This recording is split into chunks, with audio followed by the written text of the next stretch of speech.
For more than half a century, the world knew her as the woman who could make an entire nation laugh without ever raising her voice, a figure bathed in studio lights, standing confidently before a live audience, smiling that unmistakable smile that felt both generous and reassuring.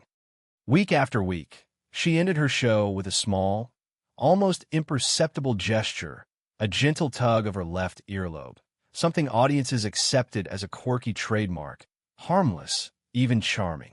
It became a ritual so familiar that few people ever questioned it. Yet behind that gesture was not comedy, but desperation. It was not an inside joke, but a lifeline.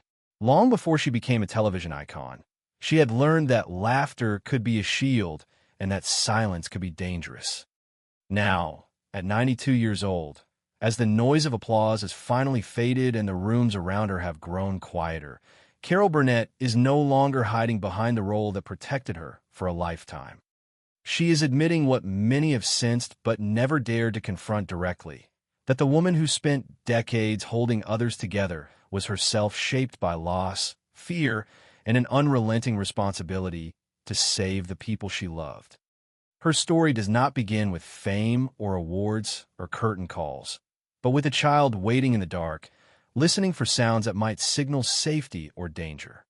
It begins with the weight of being the adult in a room long before she was ready, learning how to read the air, how to sense when laughter could defuse tension, and how humor could buy a few precious moments of peace.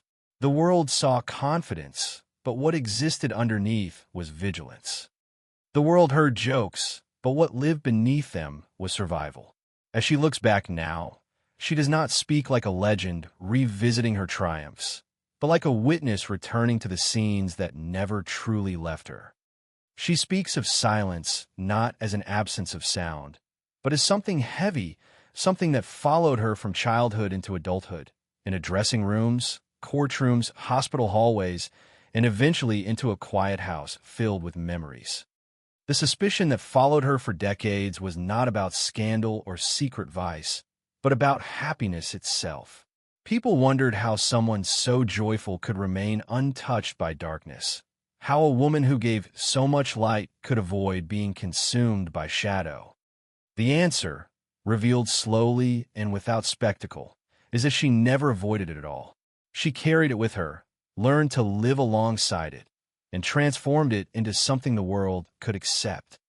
Even at the height of her success, there was always an invisible audience she was performing for, someone she needed to reach beyond the camera lens, someone whose presence mattered more than ratings or reviews.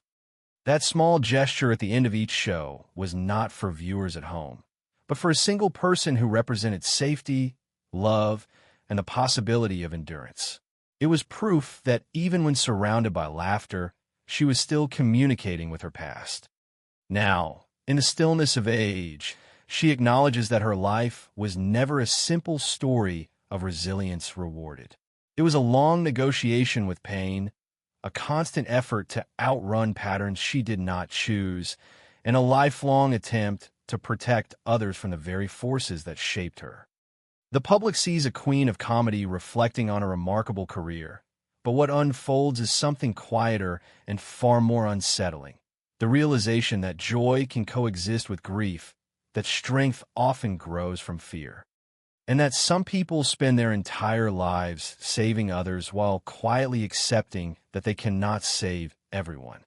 This admission is not dramatic or explosive, but it lands with the weight of truth. It reframes every laugh, every smile, and every moment of applause as part of a larger struggle to keep darkness at bay. At 92, Carol Burnett is not revealing a secret meant to shock, but a reality meant to be understood, that the brightest figures are often those who learned early how to survive in the dark. Long before she ever stood beneath television lights or heard her name spoken with reverence, Carol Burnett's world was small, cramped, and heavy with uncertainty. The apartment she shared with her grandmother was not a place of dreams, but of endurance, a single room where every object had a purpose and every sound carried meaning. At night, the darkness pressed in so tightly that they sometimes left the closet door open just to let the hallway light spill across the floor, a thin line of safety cutting through the shadows. It was in that fragile glow that a young girl learned how fear settles into the body and how hope can survive in the smallest gestures. Her grandmother, the woman she called Nanny, became more than a caretaker. She was a refuge, a moral compass, and the only stable force in a childhood shaped by absence. Carol's parents were alive, yet unreachable, trapped by alcoholism that transformed affection into unpredictability. She learned early not to rely on consistency from those who were supposed to provide it. Instead, she watched closely, reading faces and tones, adjusting herself to whatever mood filled the room. Laughter became her instinctive response, not because life was funny, but because humor could soften danger and redirect attention. In that apartment, comedy was not entertainment.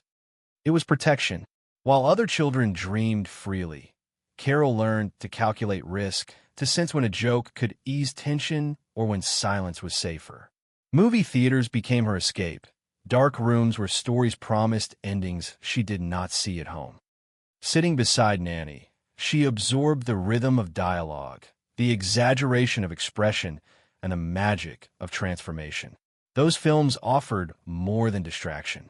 They offered structure, a sense that chaos could be organized into something meaningful. Yet even as she dreamed, reality pressed back hard. Money was scarce, opportunity felt distant, and the idea of higher education seemed like a luxury meant for someone else. When she was accepted into college, the achievement carried more fear than celebration. Tuition loomed like an insurmountable wall, and the familiar lesson returned that wanting something did not make it attainable.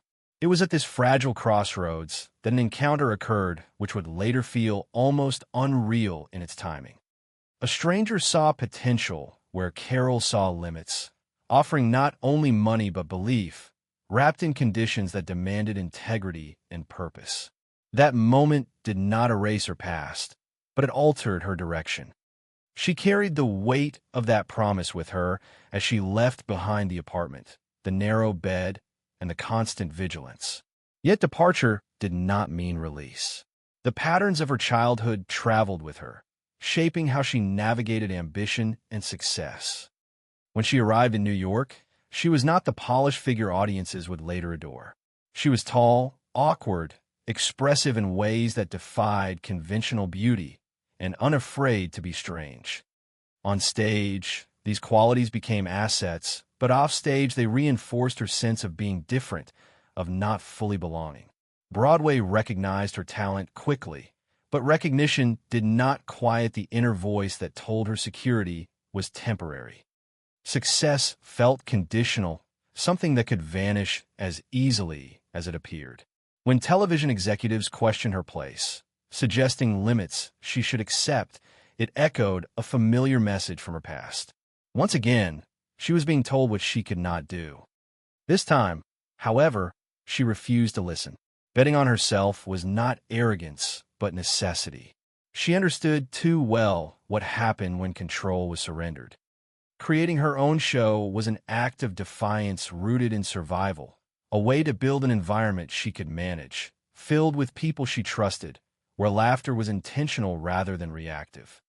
On screen, she projected warmth and confidence, inviting audiences into a space that felt safe and generous. Behind the scenes, she maintained discipline and structure, aware that chaos could reemerge if left unchecked. Her connection with the audience was genuine, yet carefully held, a balance between openness and self-preservation. Even as her fame grew, she remained tethered to her origins, guided by the lessons learned in that apartment. She knew how quickly stability could fracture, how easily admiration could turn to scrutiny. This awareness fueled her relentless professionalism and her insistence on kindness within her creative circle. She did not confuse success with healing. The wounds of her childhood did not disappear with applause. They informed her choices, her boundaries, and her deep fear of repeating history.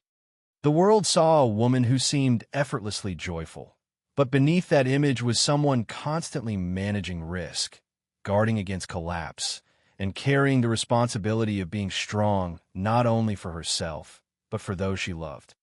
This past, layered with poverty, addiction, and improbable rescue, did not simply precede her fame. It defined it.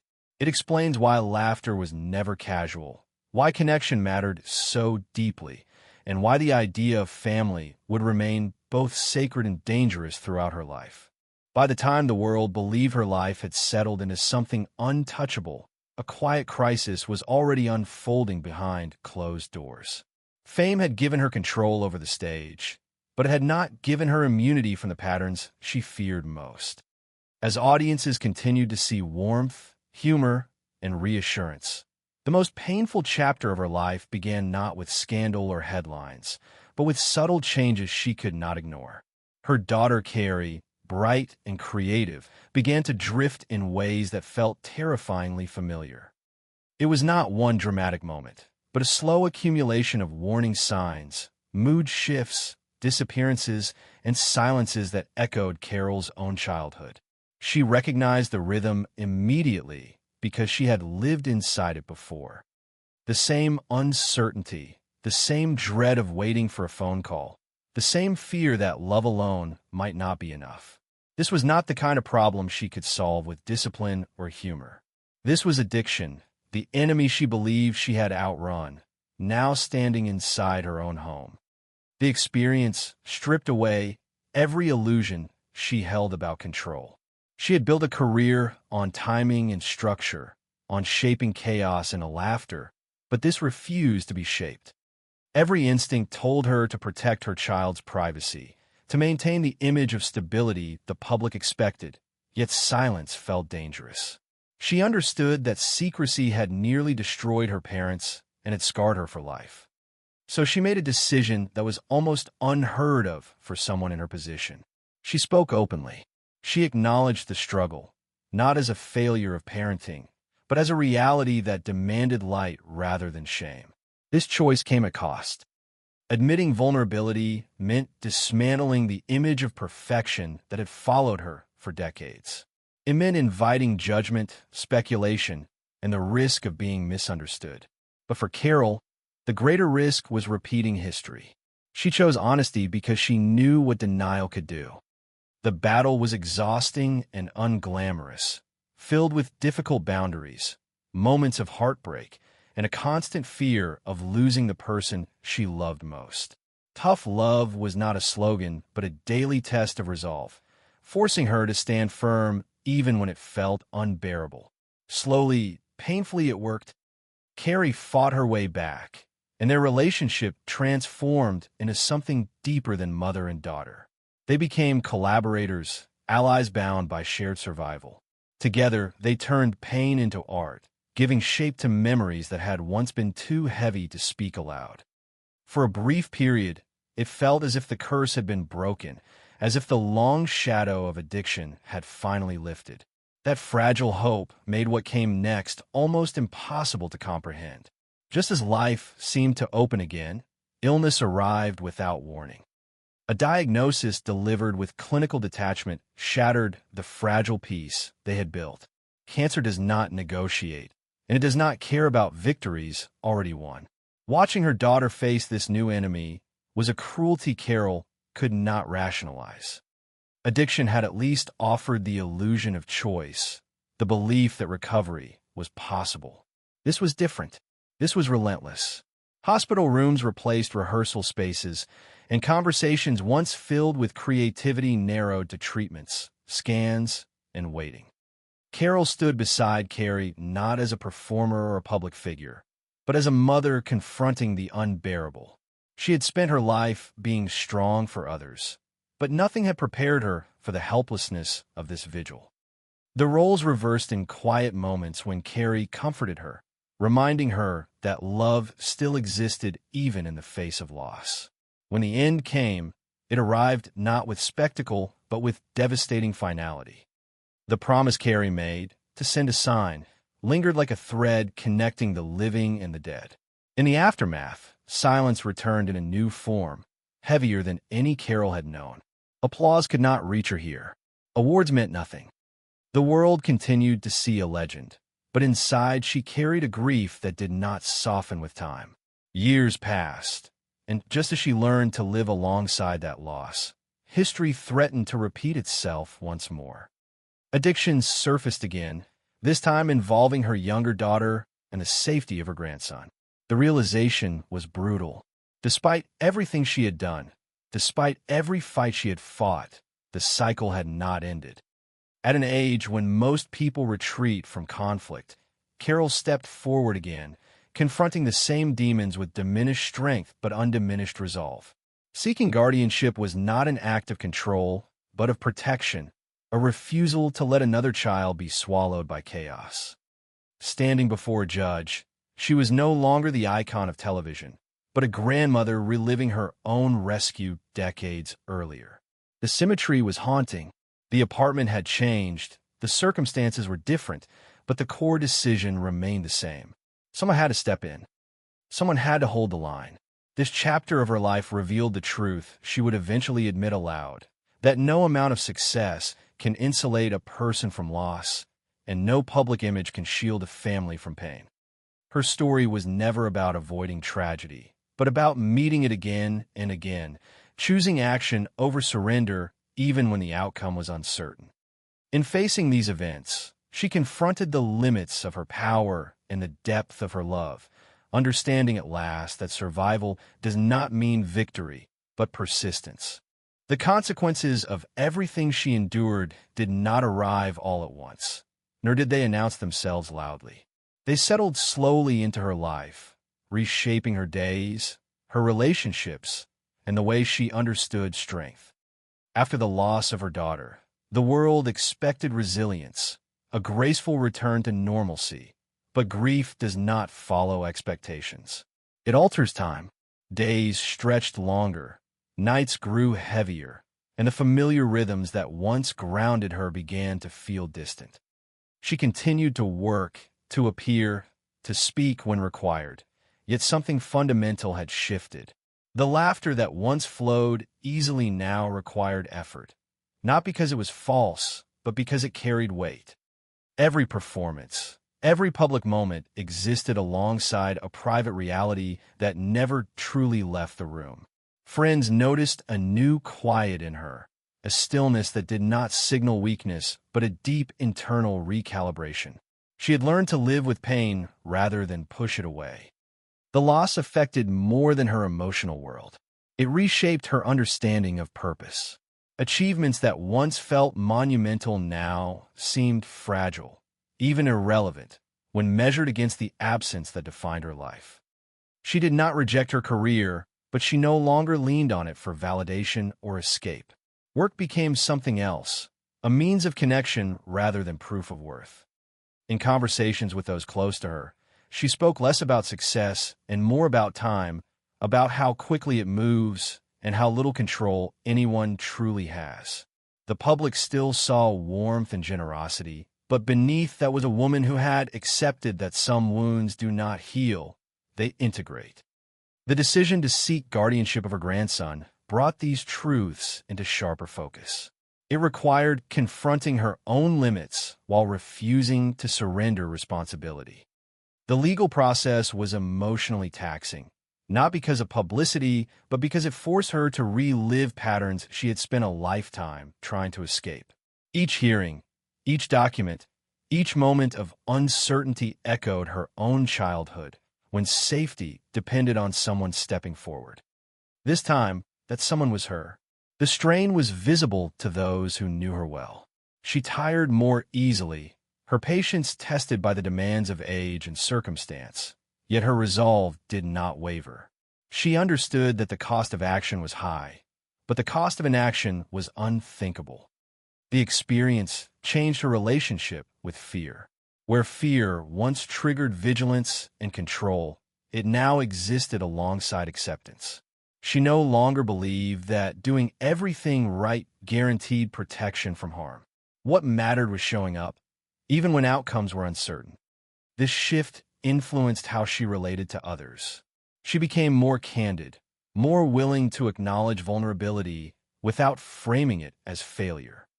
Younger performers who sought her advice found not a mythic figure dispensing wisdom, but a woman who spoke honestly about regret, endurance, and the importance of asking for help. She did not romanticize suffering, nor did she deny its presence. Instead, she framed it as part of a larger human experience, something that binds people rather than isolates them. The ripple effects extended into her private relationships.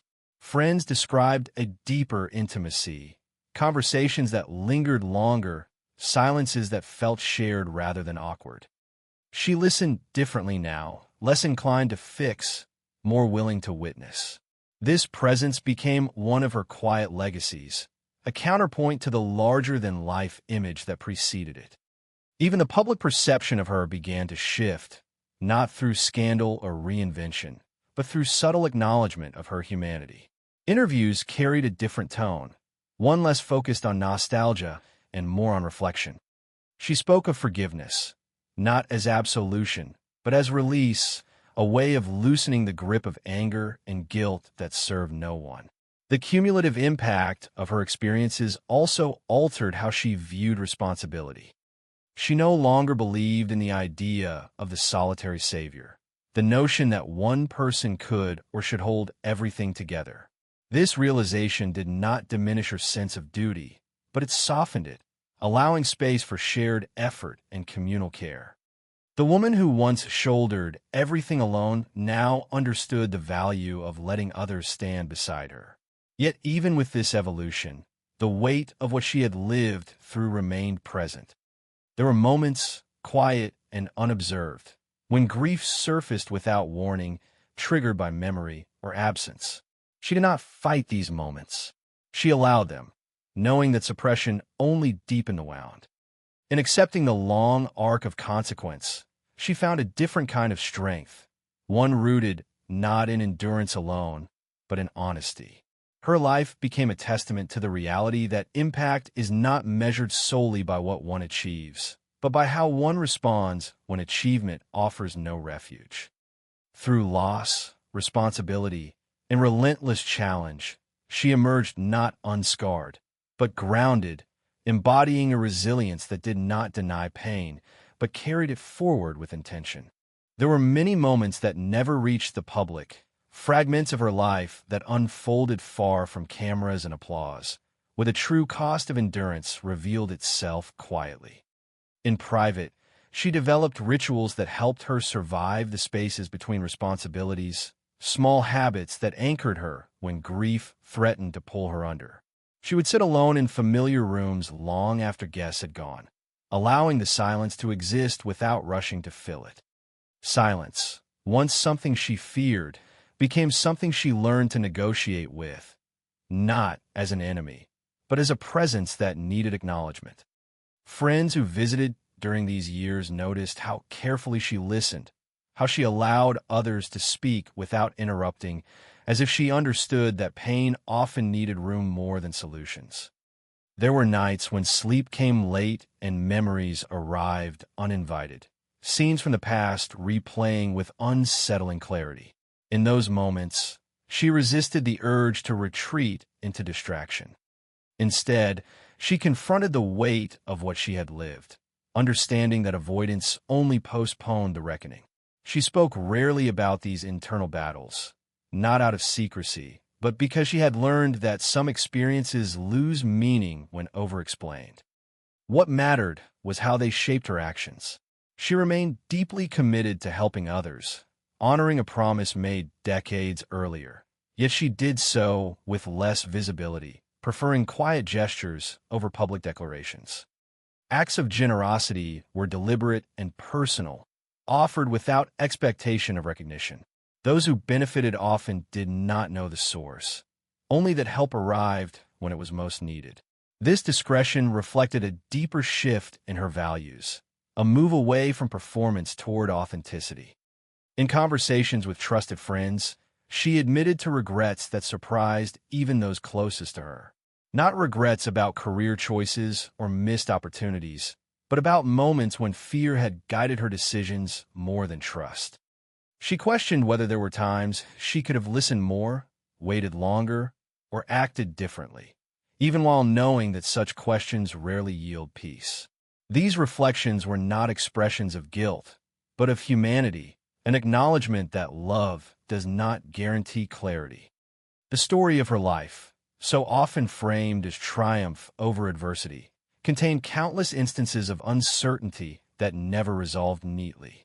She carried these ambiguities with her, refusing to simplify them for comfort. Her relationship with faith and spirituality evolved during this period, shaped less by doctrine and more by experience. She did not claim answers, but she paid attention to moments that felt meaningful, coincidences that carried emotional weight. When signs appeared that reminded her of loss, she did not analyze them away. She allowed them to exist as reminders of connection, bridges between memory and presence. These moments did not erase grief, but they softened its edges, offering brief reprieves that felt both fragile and sustaining. In quieter conversations, she spoke about the exhaustion of always being strong, about how strength can become a role that others expect you to play endlessly. She acknowledged the loneliness that comes with being perceived as resilient, the way people assume you do not need support because you have survived before. This realization deepened her empathy for those who suffer quietly, especially caregivers and parents who carry invisible burdens. She became more vocal about the importance of acknowledging struggle without shame, even when solutions are unclear. These perspectives did not come from theory, but from lived experience, from decades spent navigating crises that offered no clean resolutions. Her creative impulses also changed during this time. Rather than seeking new stages or projects, she found meaning in mentoring, in offering guidance shaped by honesty rather than optimism. Young artists who approached her expecting encouragement instead received something more complex, a reminder that success does not eliminate pain and that fulfillment often requires confronting uncomfortable truths. She did not discourage ambition, but she reframed it, urging balance and self-awareness. In her own life, she learned to pace herself differently, respecting the limits imposed by age and circumstance. This acceptance was not surrender, but wisdom earned through repetition. The unseen chapters of her story reveal a woman who continued to evolve long after the spotlight dimmed, someone who understood that survival is not a single event, but a continuous process. She did not seek redemption or absolution, only understanding. Through private reflection, quiet generosity, and a willingness to sit with discomfort, she built a life that honored both joy and sorrow. These hidden moments, unrecorded and largely unknown, form the emotional backbone of her legacy, reminding us that the most profound struggles often occur where no one is watching. As the years accumulated and distance grew between the present and the moments that defined her, reflection began to replace urgency. The story of her life no longer felt like a series of crises to be managed, but a landscape to be understood. What emerged was not a neat moral or a triumphant conclusion, but a deeper awareness of what her journey represented beyond fame. The world remembered her for laughter, for a legacy of joy that shaped generations. Yet she came to see that her true contribution was something quieter. It was the permission she gave others to endure openly, to acknowledge pain without surrendering to it. In looking back, she did not separate success from suffering. She understood that they were intertwined, each shaping the other in ways she could not have predicted. Her achievements mattered, but not because they proved worth or resilience. They matter because they were built in spite of fear, not in its absence. This distinction became central to how she spoke about legacy. She rejected the idea that her life was inspirational simply because she survived hardship. Survival, she knew, is not rare. What matters is how one lives afterward, how one carries the weight forward without letting it calcify into bitterness. She spoke often of choice, not as control over events, but as control over response. This philosophy did not emerge from optimism, but from long observation. She had seen what denial could do, how it hollowed people out. She had seen what silence could cost. Her legacy, then, was not laughter alone, but honesty. The willingness to stand in contradiction, to be joyful and grieving, strong and uncertain, admired and deeply flawed. She also recognized that legacy is rarely something one defines alone. It lives in the lives touched, the conversations changed, the moments when someone feels less isolated because another person spoke truthfully. Letters she received over the years reflected this reality. People wrote not about jokes or sketches, but about recognition. They wrote about seeing themselves in her vulnerability, about finding courage in the fact that someone so admired had struggled too. These responses reshaped how she understood her public role. She was not a symbol to be preserved, but a human presence that could offer connection. This understanding softened her relationship with fame. She no longer felt compelled to maintain an image or defend a narrative. The pressure to perform dissolved into something more sustainable, an acceptance that her story belonged to others as much as it belonged to her. She did not correct interpretations or insist on understanding. She allowed space for meaning to shift depending on who was listening. This openness reflected a profound trust in the audience she had built over decades. It also reflected a release from the need to be strong in the same way she once had been. Strength, she realized, could be gentle. It could include rest, reflection, and the courage to say enough. Her reflections often returned to family, not as a source of nostalgia, but as a measure of what truly endured. Fame fades, recognition changes, but the impact of care, of stepping in when someone is vulnerable, leaves a different kind of mark. She saw her grandmother's influence more clearly now, recognizing that her own life had mirrored that quiet act of rescue in unexpected ways. The circle did not close neatly, but it held. In acknowledging this, she found a sense of peace that did not depend on resolution. The pain of loss remained, but it no longer defined every waking moment. It became part of a larger narrative that included love, effort, and continuity. She spoke of gratitude not as a denial of suffering, but as an acknowledgement that meaning can exist alongside it.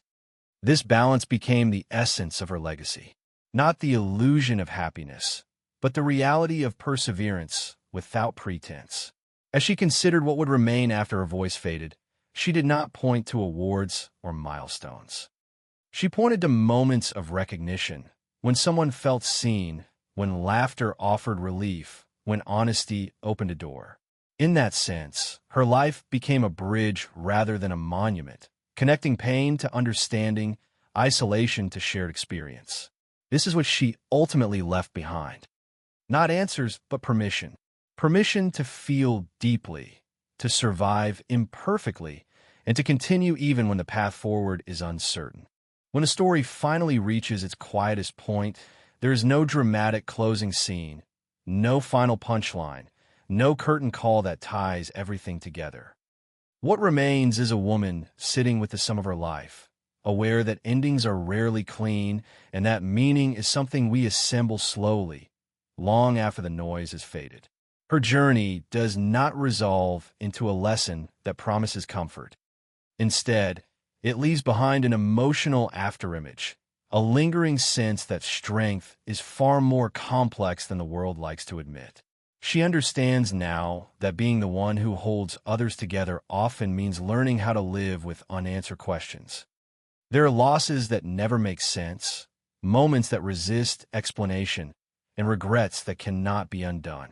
Rather than fighting these truths, she has learned to coexist with them. This acceptance does not dull the pain, but it prevents it from hardening into despair. The public may remember her for laughter, but what defines her in these final reflections is endurance shaped by compassion. She does not frame her life as a victory over tragedy, because tragedy was never an opponent that could be defeated. It was a constant presence, changing form but never disappearing. What mattered was the refusal to let it erase love. She chose again and again to respond with care, even when care came at a personal cost. In doing so, she challenges the idea that resilience must look triumphant. Sometimes resilience is simply continuing to show up, even when the outcome is uncertain and the reward invisible. The legacy she leaves behind is not an instruction manual for survival, but an invitation to reconsider how we measure it. Her life suggests that it is possible to be deeply wounded and still generous, profoundly tired and still present, uncertain and still loving. She does not offer hope as a promise that things will turn out well. She offers hope as a practice, something sustained through attention, honesty, and the willingness to stay engaged with life even when it hurts. In reflecting on everything she has lived through, she does not ask for sympathy or admiration. She asks for understanding. Understanding that people are rarely what they seem at first glance, that joy can coexist with grief, and that laughter is sometimes a form of courage rather than denial. She invites us to look more carefully at the people around us, to recognize that strength often hides in plain sight, and that those who appear most capable may be carrying the heaviest loads. Her story encourages a softer way of seeing, one that values presence over perfection and empathy over judgment. In the end, what lingers is not a list of accomplishments, but a feeling that survival is not about becoming invulnerable, but about remaining open. That love does not guarantee protection from loss, but it gives loss context and meaning. That the act of caring, repeated over a lifetime, leaves a trace that outlasts applause. As her voice grows quieter and her story passes into memory, the question she leaves behind is not about fame or success, but about how we choose to live with what we cannot change. Will we retreat, or will we stay connected? Will we hide behind roles, or will we allow ourselves to be seen? Her life suggests that even when the night feels endless, connection remains possible, not because pain disappears, but because we share it. This is the final truth she offers, not as a conclusion, but as a continuation. That none of us are truly alone in our struggle, and that acknowledging this may be the most human act of all.